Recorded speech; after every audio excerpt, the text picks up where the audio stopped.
How's it going, everyone? College Lefty, and in this video I'm going to be predicting how many cards we're going to need for this big collection in MLB The Show 20. So let's go ahead and hide the face cam. We'll get right into it. I'm going to go over my progress on some of these collections, and then I'm also going to talk about how many cards I think you're going to need for each tier. So as you can see, I have completed all of the player programs in MLB The Show 20 so far. I've completed each and every one of them, and I think it's going to be important that you have most of them, if not all of them, complete, because you are going to need a lot of cards for this collection. I'm going to be comparing it to last year's as well, but as you can see, I have completed a lot of the Team Affinity programs up to Stage 3. I have 100% on a lot of them, and then I am at Stage 3 for all of them, but I haven't quite unlocked the Face of the Franchise Legend. So I'm going to go over each and every tier in this video. We're also going to be getting into some ranked seasons, but I wanted to talk a little bit about this collection and how to kind of prepare for it, because the market has significantly changed over the last 48, 72 hours. So with that being said, last year we needed to collect 7 different tiers of cards, totaling up to 320 cards. You needed to collect about 60 breakout players. You needed to collect 80 all-stars. You needed to collect 25 veterans. You needed to collect 30 hardware cards, 15 postseason cards, 60 signature series, and 50 rookies. That totals up to 320 cards in last year's game, unlocking you this 99 overall special version of Honus Wagner, the rarest card in MLB and MLB The Show's history.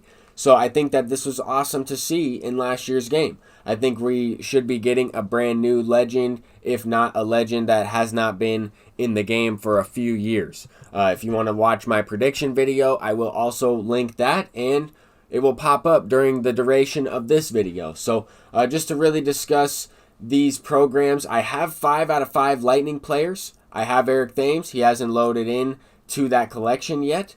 I also have 11 out of these Home Run Derby players, and I don't have those 2 missing there, Yoenis Cespedes, Cal Ripken. For Face of the Franchise Legends and Flashbacks, I have 50 out of 60. I still need to get 10 of the Stage 3 Team Affinities complete, or at least up until unlocking that card. This prospect series could get a little interesting once they add in the gold prospects from Stage 1 Team Affinities, and I will have 47 of those cards. I have all 30 of the golds, plus 17 of those diamonds. For the Players League, I have all of these Players League diamonds, all 7 of them. Then once I unlock and collect them, as I did right here, I actually have 8 cards, because I have the Ian Happ and I have the Blake Snell card. So if that card is also added into the collection, we'll be able to cover that one. For Signature Series cards, I have 10 of these, and I think that you'll need right around 10. I'm not exactly sure how many you're going to need for all of these tiers, but I'm going to guess that you'll need 4 or 5 Lightning players. You might have to have Eric Thames unlocked. I think you'll need at least 10 or 11 Home Run Derby players. You'll probably have to have Griffey, if not all 13. Then for Face of the Franchise, at least 50. Prospects, I'm guessing at least 40 of those. Players League, I think you'll have to have at least 6 or 7, maybe even all 8. Prime, I think you'll need to have 15. I only have 14. Signature Series, I think you'll also need to have between 10 and 15 of those. Future Stars, I think you'll need to have at least 30 to 35. Awards, I think you'll need to have at least 10, as I have here. You'll probably have to have between 25 and 30 rookie players. I have 27 of them as I'm going through this list. I just wanted to kind of just talk a little bit about these cards. I know I said a few of them out of order as I'm showing you them on the screen, but I want you to keep in mind that you will need a lot of cards for this collection. This is going to be a very rare card, and you're probably going to need around 320 plus cards. I think it's going to be right around the same amount, but we have more tiers. We have different versions of players. We didn't have award series. We didn't have prime cards. We didn't have these prospects. So we have a bunch of different cards. It's really going to depend on how many of each tier we're going to need, depending on how many there are in the game. So I'm trying to kind of determine the ratios. Here we have 29 breakout players. We'll get into the veteran players and the all-star players. Postseason's coming up here. Some of these tiers have less options, and some of these players are also harder to get. So you have to keep that in mind with the pricing on the market as well. So for All-Star Series, we have 25 of these cards, and I'm not even sure how many are available. I know that there are some spreadsheets going on. I just wanted to show you all evidence of my binder and my collections.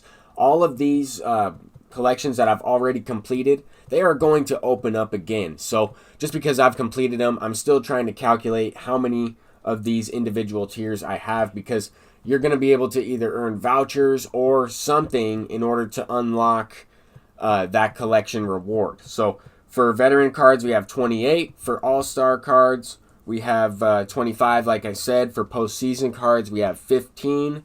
And also, one thing that's not listed here is prestige cards. I think you're going to need at least between 5 and 10 of those at least, because there are 5 available for just reaching level 100 prestige. You earn a total of 5 free prestige players from the XP reward path. So I think you're going to need at least, between 5 and 10 of those cards. But let's go ahead and get into some ranked seasons. We have a pretty crazy finish here in this game. But I wanted to kind of take you guys through some highlights really quickly to kind of wrap up the video. I always like to include some gameplay in all my videos, especially my predictions. I don't want to just talk about stuff that I think is going to happen. I want to kind of help you guys prepare, but I also have a lot of edited film, or I guess a lot of clips to go through and edit to make videos. And here in this situation, I mean, I probably shouldn't have swung at that pitch 1-0 with Jim Tomei. It ends up costing me big time, though. After the error in right field, Craig Biggio's on third. He just ran on his own. I mean, I didn't press a button besides the X button to swing with Tomei. There with Brendan McKay, who I'm debuting in this one. We're using that Future Stars 98 overall Brendan McKay. He's lining out into a double play. I thought for sure that was crushed. I thought that was getting over his head.